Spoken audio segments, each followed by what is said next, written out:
Sacred geometry. You've seen it carved in temples, tattooed on bodies, printed in posters. That is not art.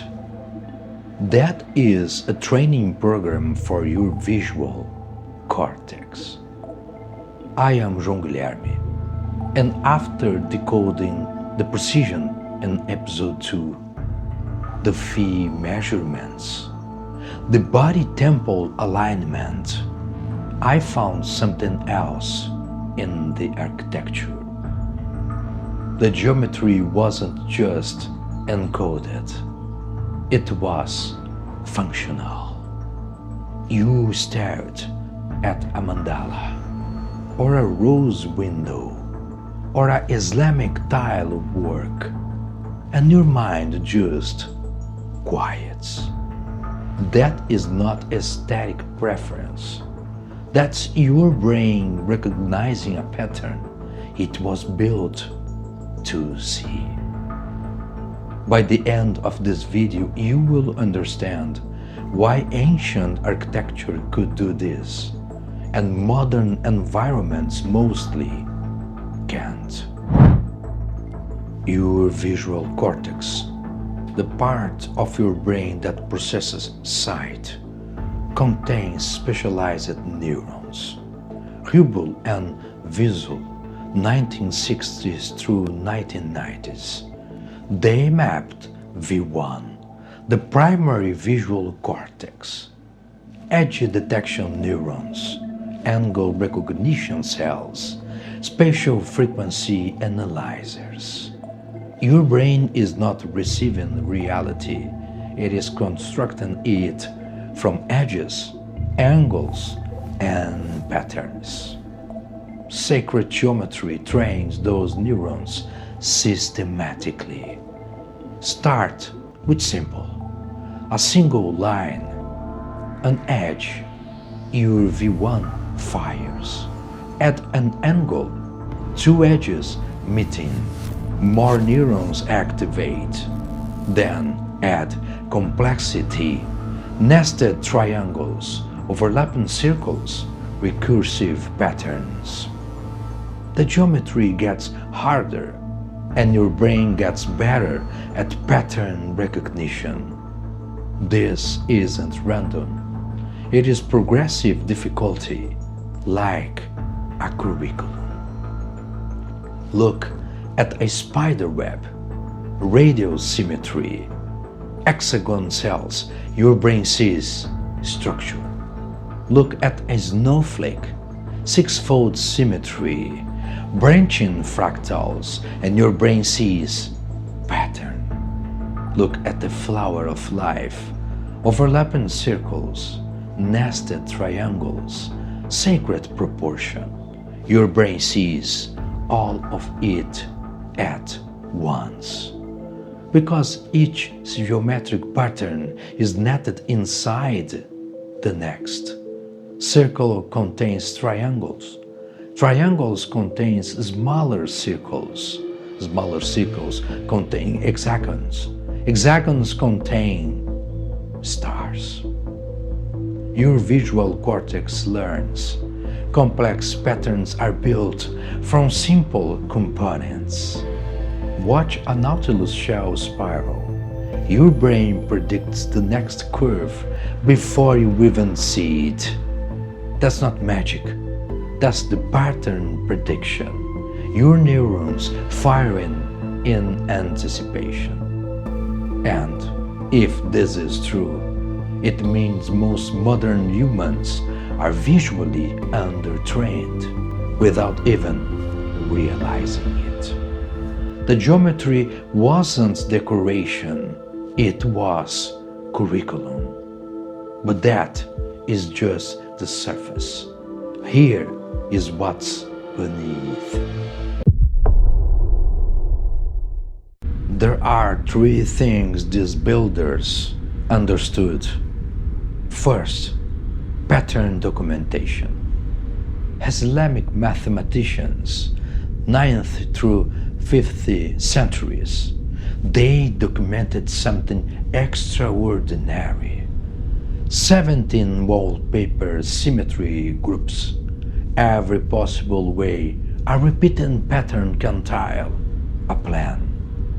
Every possible repeating pattern. And they just didn't document them. They built them.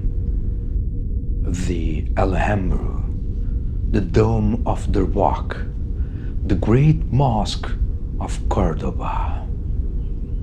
Second, progressive curriculum. Each pattern trains a different mode of seeing. Circular patterns, radial recognition. Your brain learns to see from center outward. Square grids, orthogonal thinking, vertical, horizontal, structured space, overlapping tessellations, multi-scale perception. You see the pattern and the pattern within the pattern simultaneously. Third, architectural implementation. This isn't decoration, it is systemic education. Walk through an Islamic mosque. The ceiling above you, one pattern. The wall beside you, a different pattern. And the floor beneath you, a third pattern. 3 geometric vocabularies, 3 modes of perception activated simultaneously. Therefore, the architecture becomes the teacher. Different surfaces, but the same mechanism. And this is where it shifts. Gothic cathedrals, rose windows, vaulted ceilings, pointed arches, all geometric progressions designed to lift the eye upward. Islamic mosques, muqarnas ceilings, tessellated domes, infinite subdivision patterns designed to show unity in multiplicity. Hindu temples, mandala floor plans, fractal tower structures. Every level mirrors the whole, designed to demonstrate cosmic self-similarity. Train the eye to see the pattern. The mind learns to recognize structure.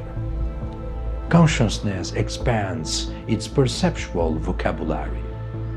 Svaler understood this. The temple body plan from episode 2, that wasn't symbolic. Walk the geometric floor.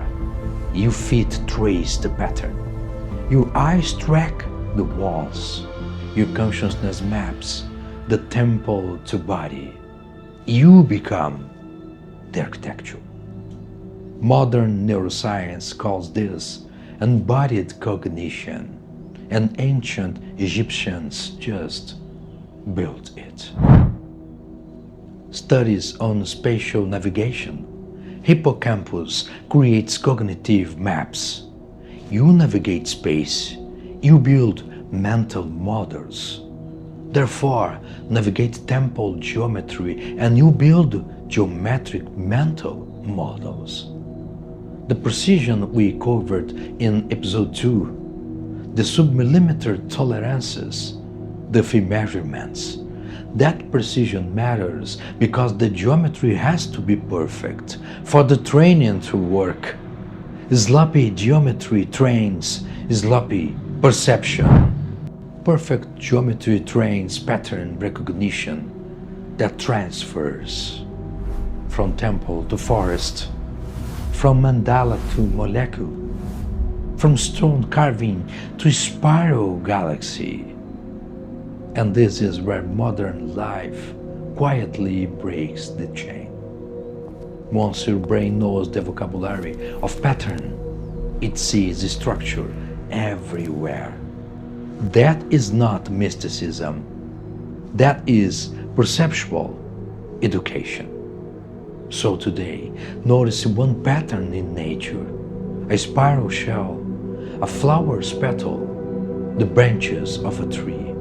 Not to analyze it, to see that you recognize it. Because the pattern recognition isn't learned, it is encoded. The Egyptians knew this. That's why they built it in stone. Sacred geometry isn't art. It is a training system for visual cortex.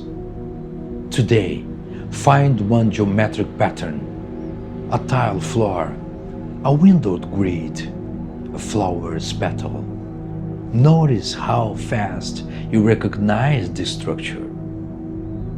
The temples weren't just built to last thousands of years. Your brain just forgot the vocabulary. This is the fractal nexus, and the pattern continues.